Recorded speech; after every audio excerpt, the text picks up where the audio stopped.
Hey everyone, welcome to the Perpetua Summer Sessions webinar podcast series. We are here with Ju Ryu. How do I pronounce your last name? Yeah. Ryu. Ju Ryu, co-founder and CEO of Hero Cosmetics. Ju, thank you so much for joining. It's great to have you here. Yeah, thanks for having me. We're big fans of Perpetua. We're big fans of Hero Cosmetics. I often get pimples as a 35-year-old man. I often get pimples. And since we've been working together, I've been buying Hero Cosmetics, and it really works. Awesome. Well, and then do you buy it on Amazon or do you buy it elsewhere? I buy it on Amazon. Thankfully, you're one of the few brands that have invested in Amazon Canada, in opening up an Amazon Canada. Yes. And I definitely buy Hero Cosmetics on Amazon Canada. Nice. Yeah, I'm a huge fan, and I'd love to get into Amazon, but one thing that immediately struck me about Hero Cosmetics is it's a very aspirational brand, and it seems very intentional in that it's aspirational. I'd love to learn more about the founding story of specifically why you chose Hero and how you began this journey. Yeah, I mean, it was sort of an accident. I was living in Korea, 2012, 2014. I was living there as an expat, and Korea actually is very ahead of the curve in terms of beauty adoption and innovation. And when I was living there, I was breaking out a lot. I think it was a change in environment, the air quality, maybe the stress, I'm not sure, but I was just breaking out a lot. And I noticed all these Korean people walking around with these patches on their faces, and I did some research, found out it was for acne. I bought some, and I was blown away at how well it worked. And I have dry and sensitive skin, so all the normal like salicylic acid, benzoyl peroxide products here were really drying on my skin, but the acne patches were not. And I immediately started wondering, why is this not available in the US? It should be. I think if someone introduced this to the US and positioned it as a beauty product, it could do so well. And so that was kind of the thesis or the hypothesis and how we started the company. We launched with one product, which is the Mighty Patch Original. We launched 2017 September, and we launched it on Amazon just to kind of test the market. So first, let me ask you that. Why Amazon first? Many brands will say, go to Amazon when it becomes another channel in which you're already doing millions on your D2C. But why did you start Amazon first? Well, so we're a totally bootstrap company. We're not VC backed. And for us, proving out product market fit, it didn't make sense to invest so much money in building a DTC site, spending all this money on acquisition, where we have the option of using the Amazon marketplace to see if the hundreds of millions of people who already shopped on Amazon were interested in this type of product. So just logistically and cost wise, it was so much faster. We just leveraged their existing kind of logistics and marketplace, put up our product, optimize the page, support it with ads, and it was the easiest and fastest way to get in front of potential customers. So you made that sound really, really easy. Putting up a product, creating a listing, focusing on ads.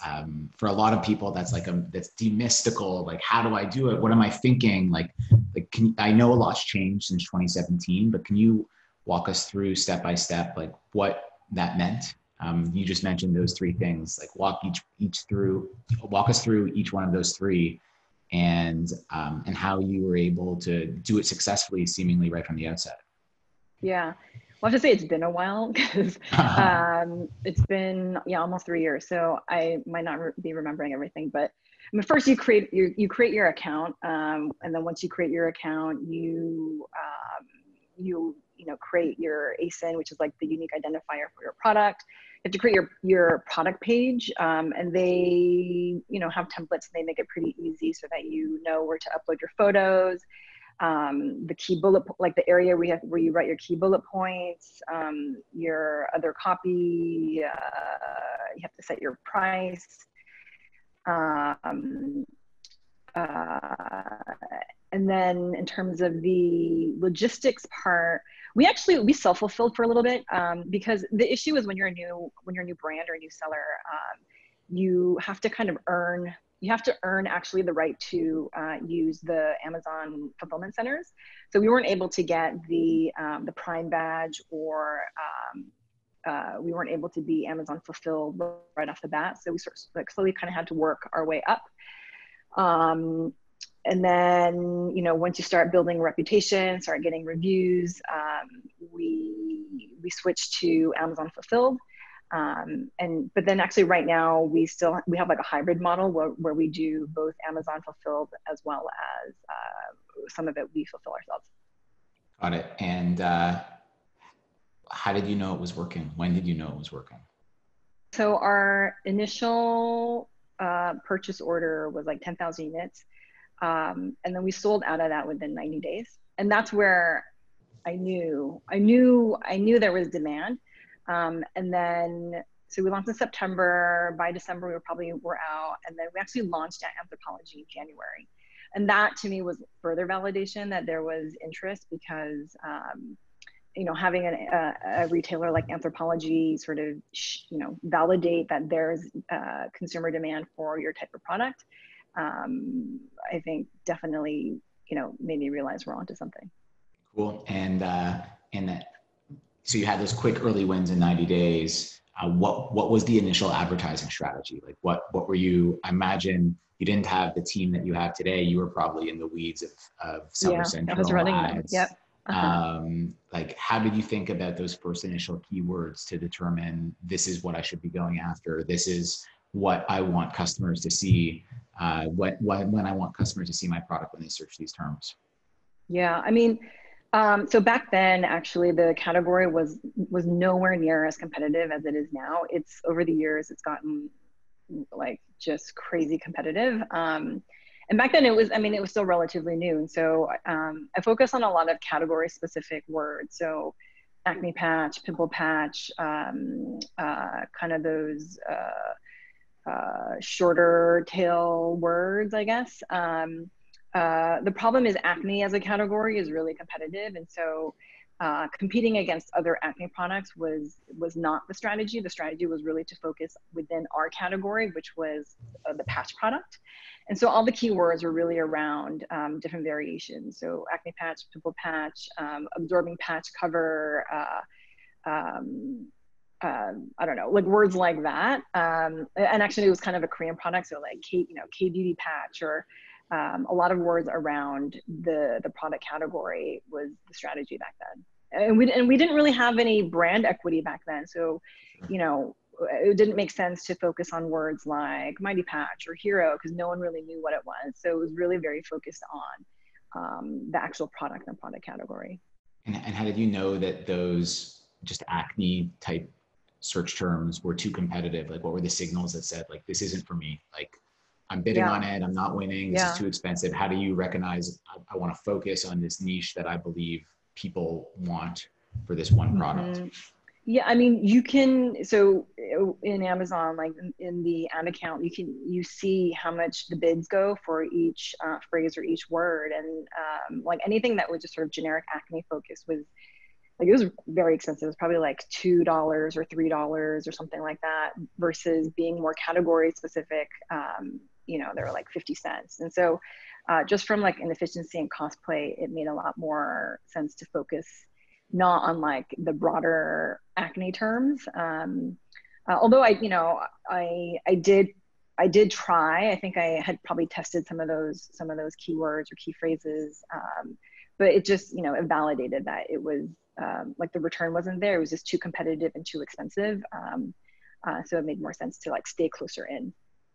That Anthropologie first purchase order, did that come inbound, or did you try and leverage the success? Them. You did. Yeah, and so did you leverage the success from Amazon to say, hey, we're growing by X, Y, and Z on Amazon, or was it just entirely not, Amazon wasn't a part of that at all? You know what? I can't remember. I don't think I used Amazon. I'm not, because actually, like, I was a little bit wary that retailers would. It's always kind of a turf battle with retailers. They always want something special, and everyone looks at Amazon as like a really big competitor. So, I actually for the longest time wasn't sure that being on Amazon was an asset. And so I don't think You mean at from a least brand initially. perspective, right? Yeah, like I think that the image of selling on Amazon is like, your prices are always going to be too low.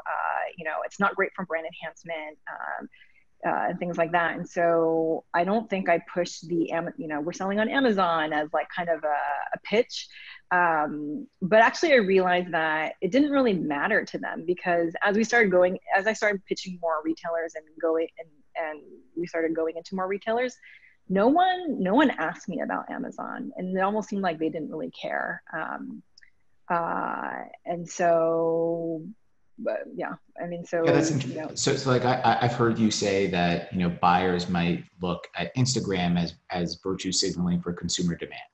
So mhm. do you not think that those same buyers are looking at the bestseller rank of a given category to know, hey, if there's bestseller rank on, they're the number 5 or number 1 pimple patch on Amazon, I know that if I stock these products, they're going to sell for me. Yeah, I mean, they probably do. I'm sure they do research. I'm sure one of the first things they do is they probably go to Amazon. They look to see if it sells there and to look at like the reviews and feedback and things. So I'm sure it is where they go to validate or to do research. But at the same time, they probably also consider it, a really big competitor, just because of the size and the power of Amazon. So I've always been like careful about how we broach kind of our success or our size on Amazon, because I never want it to be an issue. But yeah, I think it's always kind of a sensitive, kind of a touchy topic for retailers.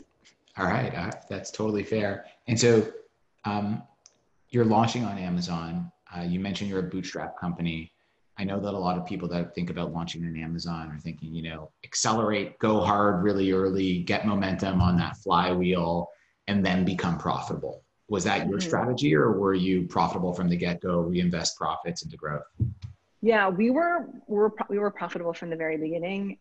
It was really important for me that our company be able to support itself and stand on its own 2 feet. I did not want our company to be like basically a money pit. And so that sort of like philosophy, is still embedded into our culture, because the way that we spend and make investments, we're really careful about the marketing spend that we do make. And so, I mean, that was another reason why Amazon was great, because if you're doing Amazon 3PL, they pay you out every 2 weeks. Versus if you sell to retail, net terms could be like, I don't know, your payment terms could be like net 30, net 45. In some cases, it's like net 65. And so for cash flow, I think Amazon was really great, because we started selling, making money, getting paid, and then just reinvesting that into the company. Great. And so we have that launch phase. What would you say would be that next milestone for Hero Cosmetics, specifically on the Amazon channel? When did that occur, and what was that thing? Okay, so launch was September 2017. We launched. So the first product was Mighty Patch 36 count, and then I want to say like February of the following year, so 2018, we launched a Mighty Patch 72 count, because we actually saw in a lot of the data that customers were buying like multiple packs. Mm-hmm. So they'd buy like 2 or 3, because I don't know, they might be buying it for their household or for their kids or whatever. And so we are like, we should come out with a value pack, and give customers more options. So the 72 pack was the next step in the journey. And was that a child of a parent ASIN, or was Yeah, it that was. its own Yeah, individual? exactly. Yeah, so back then, the strategy was really just to do everything as a parent-child. We wanted to consolidate everything because of the reviews, because as you know, it's very, very hard to get reviews, and we thought it'd be better to consolidate everything to kind of maximize that one product, that one page. And then after that, we launched Invisible Plus, which is kind of our daytime version of our acne patch, and that was, I want to say, July maybe. And then that within the also first with a year. child. Invisible patch, so that's our daytime version of the patch. And then that also was a child of the parent, because again, back then the strategy was to just consolidate reviews as much as we could. And so basically, like, every time we launch a new product, we launch it on our, now the strategy is we launch a product, we launch it on our DTC site first, and then we add it to Amazon like 30 to 60 days later. Because that way, what we noticed after we launched our DTC site, which was based almost a year after we launched on Amazon, was we kind of compete against ourselves on Amazon. And so it was a little bit hard to acquire customers to our DTC site when, we had the exact same SKUs on Amazon at the same time. And, with Amazon, free 2-day shipping, and then like the millions of other products that you could buy on Amazon, it was we're always sort of competing against ourselves on Amazon. So how do you rationalize that? So launching new products first on the DTC to get demand to the DTC first for those new products is obviously a great way to do so. Is pricing a means of doing so? Is the pack size a means of doing so for you? Pricing, no, we try to hold price like as close as possible. So across all channels, we try to maintain the same price. Why is that? Why is that important? Well, my thinking is you can always discount yourself to zero. And on Amazon, I did not want to play the price game. There are a lot of other products that do, and it gets really dangerous, because again, you can price yourself to zero and really hurt your margins. And I didn't want to be known as a product or brand that you could always get on discount or sale. So actually, even now, like, we never do coupons. We don't participate in Prime Day. We don't really discount on Amazon at all. And so what we are trying to do now is we're trying to have more of a brand presence on Amazon, but we're still thinking through like how we can kind of differentiate ourselves on Amazon versus our D2C site. So what does a brand presence on Amazon mean to you? I think as much as you can tell your brand story through A+ content, create your brand page and really show the breadth of your products. It's hard because on Amazon, it's very limiting. I don't think, you have to work with what they have, they're trying to improve it, but it's not always great. But you can do a lot with, I think, some of the assets they give you, like video placements, again, like the brand page. And then now what we're trying to do is increase like our facings in SEO. So we're trying to create like bundles and different products, so that when you search for a certain product, we take up more real estate, so that so you own that share of voice on the search results page. Exactly. Mm-hmm. Do you I swear I do this on every webinar, I toot Perpetua's horn, but do you use our metrics like share of voice to be able to see that on the search page? Yeah. Products? Mm-hmm. Yeah. So and to that end, so you think of the search results page as almost a brand building presence, right? Yes. Yeah. So you want to own this full share of voice. Like when people talk about brand, new people talk about content, they don't necessarily also think about almost the intent side of things and the consideration side of things. On top of search could be a very expensive placement. So when you think about prioritizing the search results page with multiple bundles of products, are you only thinking about it on branded terms and highly strategic terms? Is that kind of the strategy that you're employing? Yes. Branded terms for sure, product category terms for sure. And then I think probably the next step will be like going outside a little bit of our category. So going for some of the more competitive keywords, kind of, you know, like we had talked about a little bit earlier, like acne. But it's going to be a process, and it's going to take some time, but eventually that would be great. Fun that like you determined initially this was too expensive. It's not for me. And now it's like, we're ready to go Yeah. after that. Like what makes you feel as though you're ready? I think partly it's about growth. So I think, you know, in the beginning, you have to be really focused, because you're probably not going to have a ton of resources or budget. So you have to be really focused on the category and, you know, maybe the competition. You have to be, yeah, it should be really defined. But then as you continue to grow and then searching for the other, like the growth areas, like you kind of naturally have to go outside of very specific categories or niches, and you know, you have to play against like the bigger keywords. So I think naturally, as like the evolution, as your business evolves on Amazon, you just, you know, you're gonna, and as you have to continue to grow, you have to look at those kind of exterior opportunities. And we spoke about D2C. When did you initially launch your first D2C site? And when did funneling demand to D2C become a priority? So we launched Amazon September 2017. We launched on D2C. It was June or July 2018. And then from So that's the a while. beginning, yeah, it like 8 months, almost a year.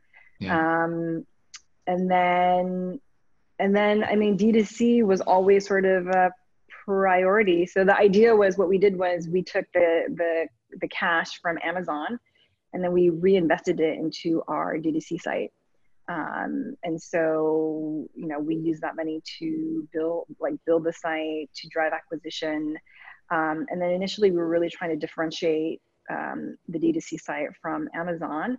And so we started doing things like offering gift with purchase at checkout, and just doing like different things like that that would be value add opportunities for people to buy on our website. Because like, you know, even myself, if there's a D2C site and they also sell on Amazon, sometimes it's just so much easier to buy on Amazon alongside the other like 20 products you need versus, I mean, Shopify has made Even it. as a founder, you're not supporting other founders by going, you're not making a Well, conscious effort to go to yeah, D2C. I do. And actually, like, we're on Shopify, and actually one of the great things about Shopify is they have the, what is it, like the universal Payment, checkout or whatever. pay with, yeah, Yeah, and Shop so Pay. right, so you put in your email, and then it spits out the code, and it makes checkout so much easier, which is a great feature. But yeah, so anyways, like in the beginning, it was always sort of an exercise to figure out how we could make shopping on D2C more value add for people. You mentioned that you were an entirely bootstrap company. Mm-hmm. To this day, you've not taken any external capital. Is that correct? Correct. Yeah. Why was that such a conscious decision? And now that things are going well, why not take on external capital to continue to reinvest in that growth? You know, we launched Hero Cosmetics and Mighty Patch because, you know, as kind of a test, and so it didn't really merit like raising, you know, all this money to launch something that we wanted to test out. Also, I knew it'd be easier to raise money later if we had like a proof of concept. And so the idea was like, let's launch this really fast. Let's prove out demand, and then we can always figure out sort of the financing later. And why have we, you know what, like, pros and cons to raising money, right? Part of what, I have two co-founders, and part of what we really like is our independence and the ownership, and we don't, like, we're our own bosses.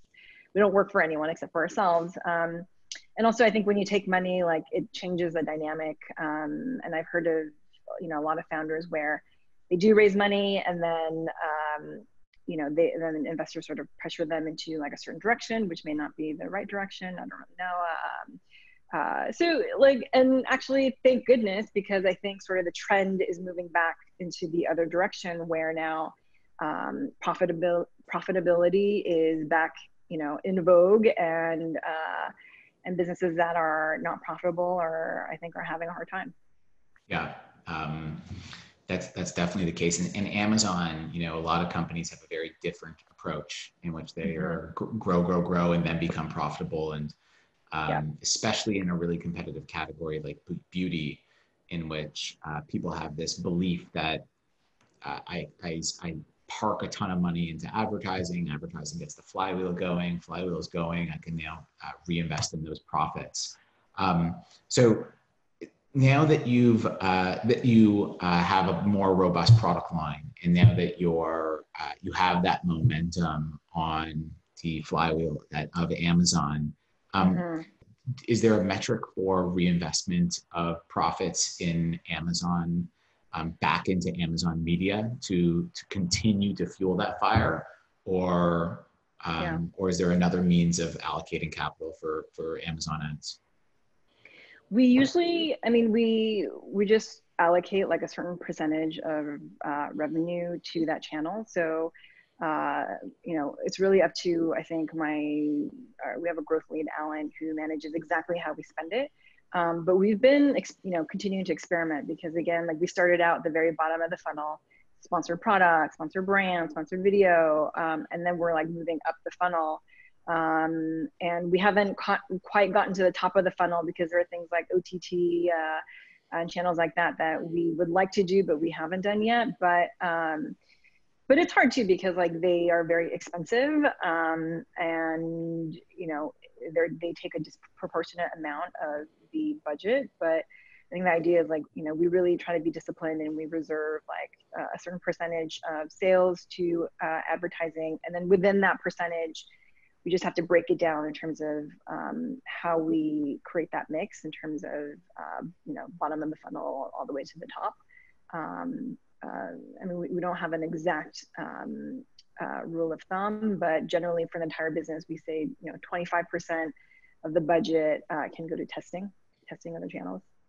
That's fun. That must be good for your marketer to know he Yeah. has that much flexibility and momentum. So you mentioned OTT, and OTT is something that we think about a lot. As a CEO of a brand that's very profit focused, that's very performance focused, when you have your marketer pitching you, hey, I want to do an awareness campaign on OTT that's going to cost 25 to 50K, how are you receiving that pitch? And what are some of the things that are going through your head once that happens? I mean, I'm all for it actually, because for us, one of the big priorities is around brand. So defining it, honing it, spreading it. And I think, like again, we reserve 25% of our budget for testing. And I mean, I like eventually like those are channels that we're going to have to try, and I'm all for it. Wow. Every marketer should have a CEO Yeah. that's as adventurous as you. I'm sure you have colleagues in this space.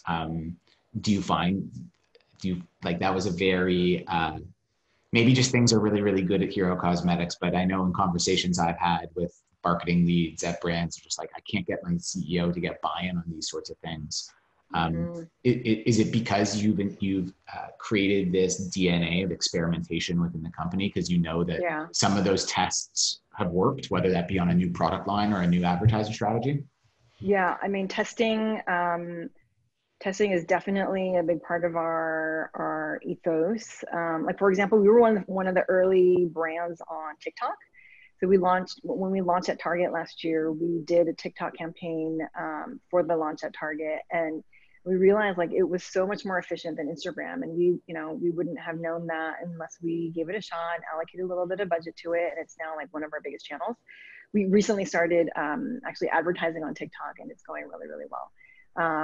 And so yeah, it's kind of, I was just chatting with our growth lead about this, but I think, I'm really open to experimentation and probably am more risk taking than maybe some others.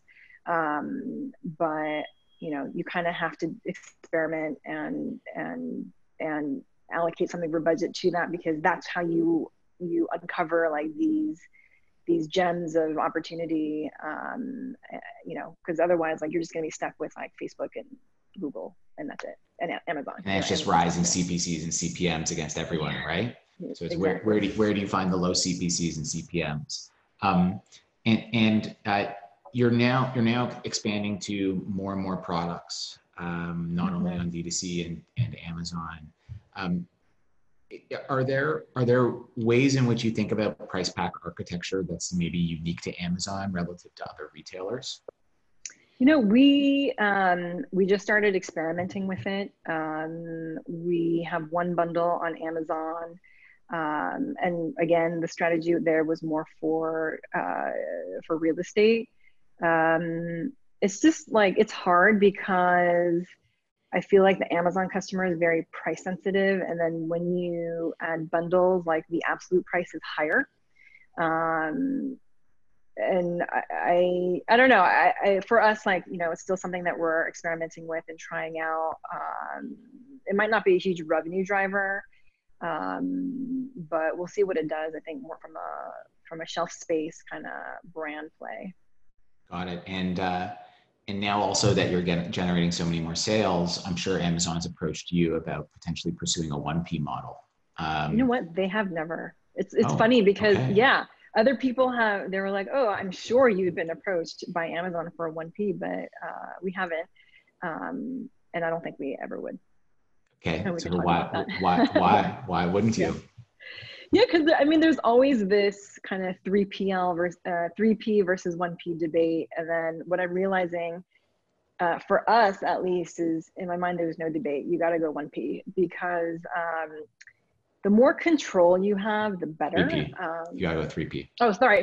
Yeah, you got to go 3P.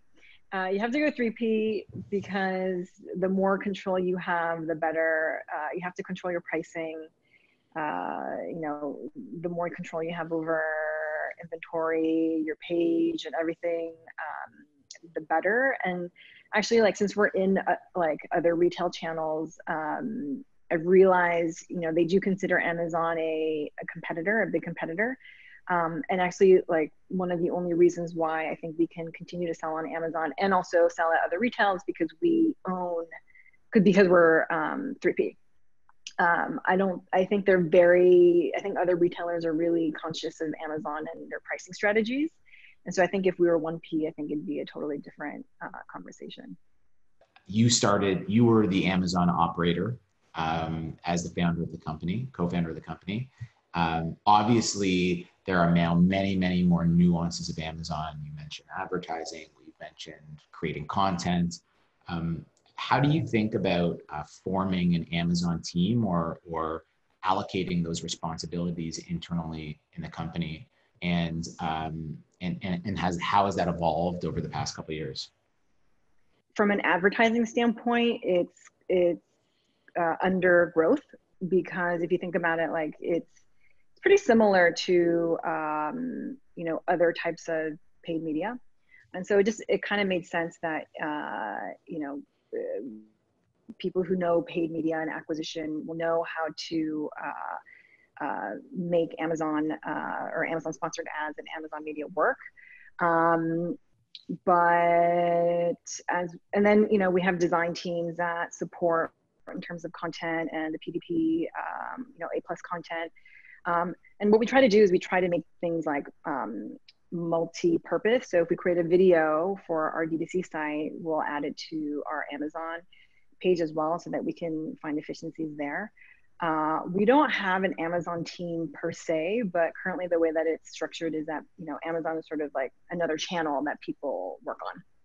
But I don't know, it could change. It could change as we continue to grow and as it becomes more resource intensive. Right. We began this by saying that how much I love being able to buy hero cosmetics in Canada. How do you think about expanding to new marketplaces? I know that you're in Canada. Do you think about Europe Mm-hmm. now? Yeah, we did. We did Europe. You know what? The issue is that it's easy to turn it on, but it's hard to support with marketing because, I mean, just because you launch on Amazon doesn't mean it's going to sell. Like, you do have I to. thought that's how it works. You launch Yeah. in 90 days, you're in Anthropology. That doesn't happen No, in but every market. Well, so for the US, what happened is we focused a lot on earned media. So it was pitching press. And back then it was really easy because they loved to link to Amazon for affiliate commissions and things like that. But the issue with expanding internationally is like, I don't really know who the influencers are in these countries. I don't know what they read, what press outlets are influential. So the thing with other countries, I think outside of the U.S., I think international as a strategy, it'll be a strategy and something that we're reserving for later. When you do these pitches to Amazon and you think about, like you mentioned influencer, like if you're doing an influencer marketing campaign right now, you're not driving them to Amazon, right? You mentioned that Amazon's cannibalizing your D2C sales. Like those are driving to D2C, correct? Yeah, when we do influencer work, we have them drive to D2C. And then, so if we call that in the like consideration and awareness phase, how much of that do you think about allocating towards driving sales to D2C versus how much of it do you think about driving towards Amazon? Or is it all D2C? It's pretty much all D2C. Amazon, it's kind of its own ecosystem. So we really focus on the Amazon media products. Other than that, I mean, sometimes press, they like to link to Amazon because of the affiliate commissions, and I think they get better. Do they really make that much off of the affiliate commissions? I imagine they do, because I've heard that a lot of editors now that they have not only like impression KPIs but also revenue KPIs. So I think they do. Interesting. But yeah, so I think for Amazon, really it's just like some press. And then the Amazon media channels, but we don't actually really push the Amazon that much anymore, because actually one of our priorities is D2C.